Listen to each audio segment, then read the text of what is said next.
राधे राधे सभी बच्चों को। आज हम देखेंगे first chapter of third book companies की। जो थर्ड बुक है उसका फर्स्ट चैप्टर नाम है financial statement of A company. Financially statement बनानी है हमें। इसमें कंपनी क्या काम करती है, कैसे शेयर इशू करती है, कैसे डिबेंचर इशू करती है, कैसे पैसा उसके पास आता है, कैसे जाता है, वो सब चीज़ें हमने सेकेंड बुक में देखी कंपनी के में, फॉर्मेशन ऑफ ए कंपनी में। ये थर्ड बुक में हम देखेंगे कि उसके अकाउंट्स कैसे बनते हैं, कैसे पता लगाते हैं कि कंपनी किस पोजीशन में है, उससे लाभ हुआ है या हानि हुई है, प्रॉफिट हुआ है या लॉस हुआ है। तो जो चैप्टर 1 है उसके अंदर हमें इस जो पूरी बुक है फाइनेंशियल स्टेटमेंट को जानने के लिए हमें कुछ चीज़ें जाननी पड़ती है कि हमें क्या क्या बनाना पड़ेगा इसके अंदर। तो फर्स्ट है बैलेंस शीट हमें बनानी पड़ेगी। सेकंड स्टेटमेंट ऑफ P&L बनाना पड़ेगा। थर्ड नोट्स टू अकाउंट हमें सीखने पड़ेंगे। Fourth cash flow statement. जो बैलेंस शीट है वो हमें इसी चैप्टर में बनाना सीखना है। वो क्यों सीखना है? क्योंकि इस चैप्टर से जो क्वेश्चन आते हैं कि कौन सा हेड, कौन सा मेन हेड है, कौन सा सब हेड है, कौन सी चीज़ किसके अंदर आती है, वो हम सीख पाएंगे बैलेंस शीट के थ्रू। ओके, तो हम सबसे पहले तो इसमें बैलेंस शीट का फॉर्मेट लर्न करेंगे। उसके बाद हम करेंगे प्रॉफिट एंड लॉस स्टेटमेंट का जो फॉर्मेट है वो लर्न करेंगे, क्योंकि फॉर्मेट बहुत ज़रूरी है। आगे जो चैप्टर आएंगे आपके एनालाइज करने के लिए, फाइनेंशियल एनालाइज, उसमें आपको कंपैरेटिव स्टेटमेंट के बेस पर बैलेंस शीट की ज़रूरत होगी एंड कॉमन साइज स्टेटमेंट आपको बनानी पड़ेंगी, जिसमें क्या है कि आपको बैलेंस शीट का फॉर्मेट लर्न होना चाहिए। तो अब हम फॉर्मेट लर्न करेंगे पहले एक ट्रिक से। तो आपको याद रखना है कि बैलेंस शीट बनानी कैसे, पहले कंपनी का नाम आएगा और जिस डेट को आप प्रिपेयर कर रहे हो वो आएगा। आपको याद रखना है पार्ट 1 के अंदर हम बैलेंस शीट बनाते हैं। शेड्यूल 3 होता है कंपनी एक्ट 2013 का, ये आपको लर्न करना है। ओके, इसका जो फॉर्मेट है सबसे पहले पर्टिकुलर्स आता है, उसके बाद नोट नंबर आता है। तो मैंने बताया था नोट्स टू अकाउंट भी बनते हैं। तो ये जो चीज़ें हैं आपने यहाँ पे लिख तो दिए, इसके लिए हमें क्या पता अलग से कैलकुलेशन करने के लिए नोट्स टू अकाउंट बनाने की ज़रूरत पड़ जाए। तो कौन सा नंबर हमने बनाया है, कौन सा नोट्स बनाया, फर्स्ट नंबर के तहत ये आया, ये सेकेंड के तहत आया, ये थर्ड के, तो कौन सा नंबर के अकाउंट हम बनाते वो हम यहाँ पर लिख देंगे, वो आप सीखोगे। उसके बाद यहाँ पे करंट ईयर की अमाउंट आती है, यहाँ पे प्रीवियस ईयर की अमाउंट आती है कि पहले साल कितना फ़ंड था, अब की बार कितना है, कितनी शेयर कैपिटल पहले थी, कितना पहले रिजर्व एंड सरप्लस था, वो प्रीवियस वाले में आ जाएगा, अब कितना है वो करंट वाले में आ जाएगा। ओके, अब आपको लर्न करनी है बैलेंस शीट की जो ये चीज़ें लिखी हुई हैं। सबसे पहले आपको याद रखना है कि बैलेंस शीट के 2 बच्चे हैं। मेन बच्चे कितने हैं? 2। अब देखना जो मैंने रेड में लिखा हुआ है, फर्स्ट है इक्विटी एंड लाइबिलिटीज़। आपको सिर्फ 2 बच्चों के पहले नाम याद करो। पहला है इक्विटी एंड लाइबिलिटीज़ एंड दूसरा है असेट्स। दूसरा कौन है? असेट्स। अभी हम सिर्फ इक्विटी एंड लाइबिलिटीज़ की फैमिली के बारे में पढ़ेंगे, ना कि असेट्स की फैमिली के बारे में।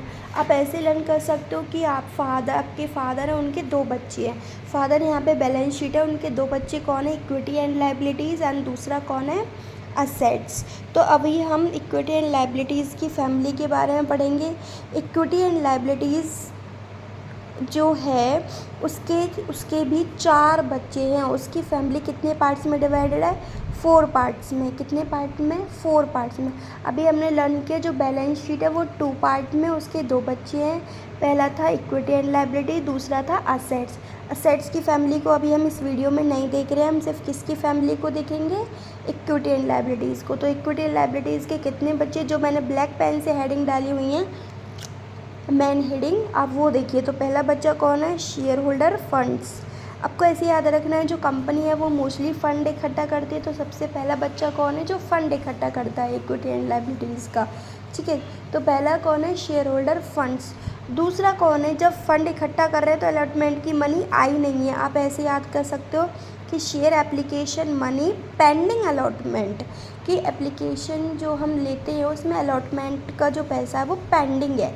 ठीक है, नेक्स्ट है नॉन करंट लाइबिलिटीज़। अब हमने कुछ कर्जा भी लिया होगा, जब हम पे फंड इकट्ठा किया है, खुद से कुछ भी चीज़ की है और यहाँ पे अलॉटमेंट हमारी पेंडिंग, अब समझ लो हमने कुछ लाइबिलिटीज़ भी क्रिएट की होंगी कंपनी ने। तो जो लाइबिलिटीज़ है वो 2 टाइप्स की है, मोस्टली करंट लाइबिलिटीज़ और नॉन करंट। तो सबसे पहले ऊपर करंट, नॉन करंट आएगी, नीचे करंट आएगी।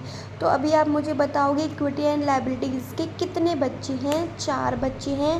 पहला कौन है? शेयर होल्डर फंड्स, जो पैसे इकट्ठे करने वाला है। दूसरा कौन है? जिसको पेंडिंग अलॉटमेंट है, share application money pending allotment.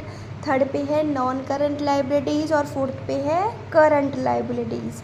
आई होप आपको ये चारों नाम लर्न हो गए हों। इसके बाद हम इनके अंदर की फैमिली के बारे में बात करेंगे। जो पहला वाला है उसके कितने बच्चे हैं? 3 बच्चे हैं। पहले वाले के 3 बच्चे हैं, दूसरे वाले का कोई नहीं है, तीसरे वाले के 4 हैं और चौथे वाले के भी कितने हैं? 4 हैं।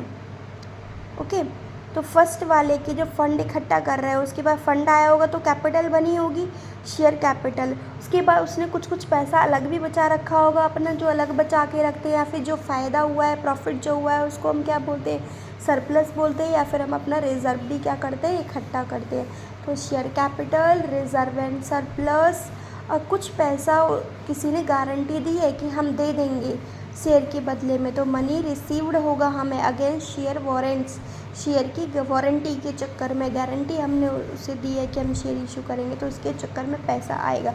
जो फंड वाला पार्ट है उसके 3 बच्चे हैं, तीनों ही किससे रिलेटेड हैं? पैसे से रिलेटेड है। पहला कौन है? Share capital. दूसरा कौन है? Reserve and surplus.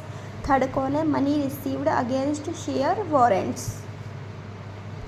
ओके, अब जो दूसरे मेन जो था उसका तो कोई बच्चा नहीं था, उसकी कोई फैमिली नहीं था, अकेला है, उसको तो ऐसे ही छोड़ देंगे share application money pending allotment को। ओके, नेक्स्ट चलते हैं नॉन करंट पे। अब जो करंट होता है वो शॉर्ट टर्म के लिए होता है, छोटे टाइम के लिए होता है। करंट में पैसा चाहिए हमें, फ़िलहाल में पैसा चाहिए, मतलब शॉर्ट टर्म में ही आपको मिल जाएगा।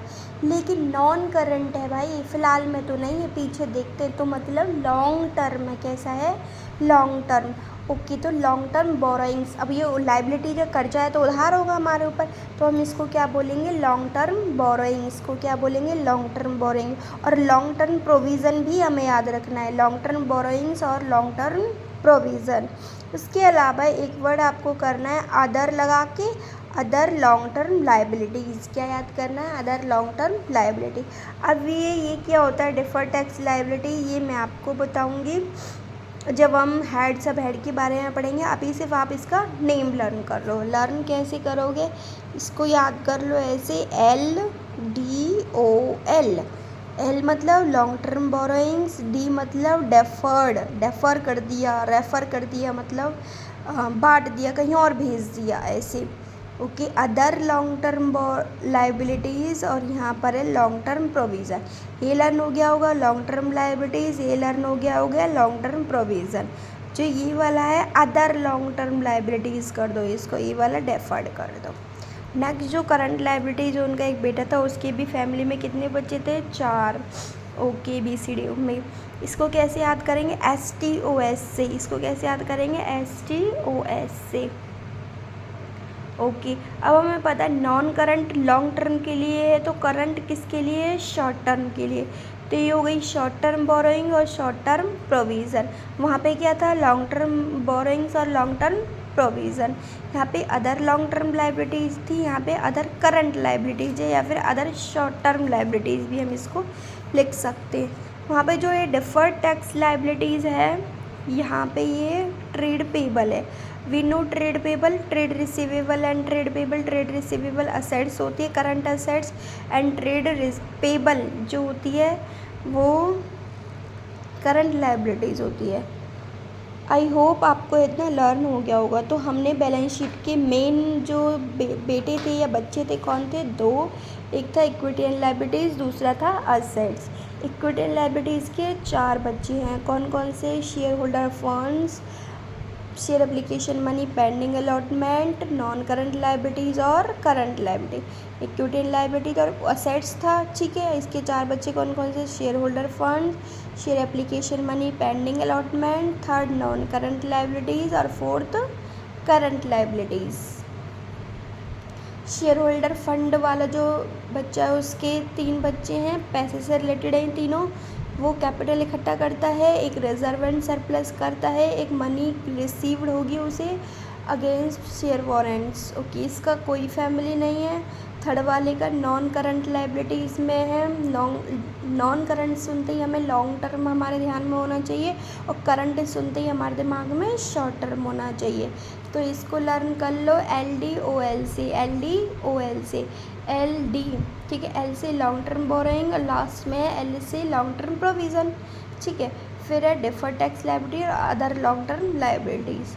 नेक्स्ट करंट लाइबिलिटी से हमारा होना चाहिए शॉर्ट टर्म बोरोइंग और short term provision. Okay, next trade payable और other current liabilities. So I hope आपको इतना लर्न हो जाएगा। अगर आपको इतना समझ में आया, उसके बाद हम देखेंगे मेन हेडिंग क्या होती है, सब हेडिंग क्या होती है। जो ये वाली जो मैंने रेड से लिखी है ना, ये equity and liability assets, 2 part पता है पहले, ये मेन हेडिंग होती है जो सबसे पहले आती है। Okay, thank you everyone. We will do next assets की फैमिली के बारे में देखेंगे।